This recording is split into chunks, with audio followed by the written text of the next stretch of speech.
Everyone, good morning. এখন আমি ready হয়ে নিয়েছি, এখন যাব একটু বাজারে।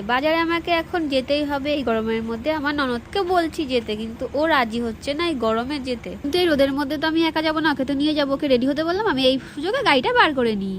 আমাদের বাড়িটা তো এখনো রেডি হয়নি, জানি না কবে রেডি হবে। সেই জন্য গাড়িটা আরেকটা বাড়িতে রেখে দিয়েছি, সেখান থেকে গাড়িটা নিয়ে আসতে যাচ্ছি আরেকজনের বাড়িতে, আমাদের বাড়ি কিন্তু নয়। এইদিকে দেখো, এই দেখো ক্যামেরা সেট করে রেখে গিয়েও শান্তি নেই, আবার উকি মারছে কারা যেন।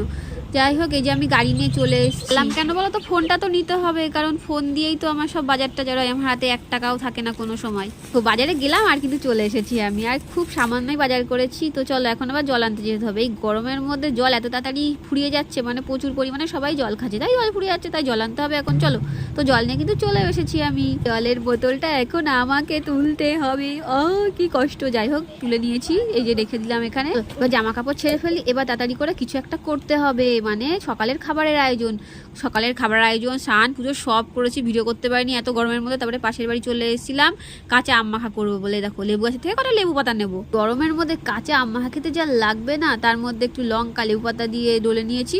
তো ওইদিকে দেখো আমার বরকে আমি দেখাচ্ছি, এই যে আমরা আম মাখা খাচ্ছি, কিন্তু ওইদিকে একটুও তাকাচ্ছে না, তাকিয়েছিল।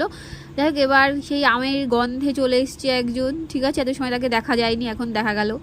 চলে আসলাম দুপুরের খাবার খেতে। এই যে আজকে এতগুলো ভাত দিয়েছি শুধু মাংস দিয়ে খাবো। মাংসটা যে আমার এত প্রিয়, কি জানি বাবা কি করে এত মাংস প্রিয়। আর দেখি আমার পাতে লেগ পিস নেই, আমি মেয়ের থেকে একটা লেগ পিস তুলে নিয়েছি। দেখো মেয়ের মুখটা দেখো। তারপর আরেকজন ফোন দেখছে আর ভাত খাচ্ছে। এইদিকে আমাদের ভাত খাওয়া কমপ্লিট হয়ে গেছে। সন্ধ্যেবেলা নামলো বৃষ্টি, ও মা কি মজা। এই গরমের পরে যে বৃষ্টিটা নেমেছে, আর এই দেখো আমাদের এখানে ফাঁকা, পুরো বৃষ্টি পড়ে সব ভিজে গেছে। কি আর করব বলো, এইভাবেই থাকতে হয় আমাদের। তো অন্ধকারে আমি বাড়িতে একাই রয়েছি, আর কেউ বাড়িতে নেই, একটু ভয় ভয় লাগছিল। আমাদের বাড়ি দুদিনের জন্য বেড়াতে এসেছিল, ওদের বাড়ি তো কাছেই, তাই এই যে 9:30 বাজে, এখন এই নাইটি পরেই চলে যাবে। তাই ভাবলাম দেখো কেমন লাগে, তোমরা একটু জানিও কিন্তু। এই দেখো বাড়ি যাওয়ার সাজুগুজু দেখে আমি হেসে পাগল হয়ে যাচ্ছি, তোমরা আর কি হাসবে বলো। যাই হোক, ওরা ভালোভাবে বাড়ি চলে গেছিলো। তারপরে আমরা এখন খাওয়া দাওয়া করে ঘুমিয়ে পড়বো। সবাই ভালো থাকো, এখানে ভিডিওটা শেষ করছি। সবাই সুস্থ করো, টাটা।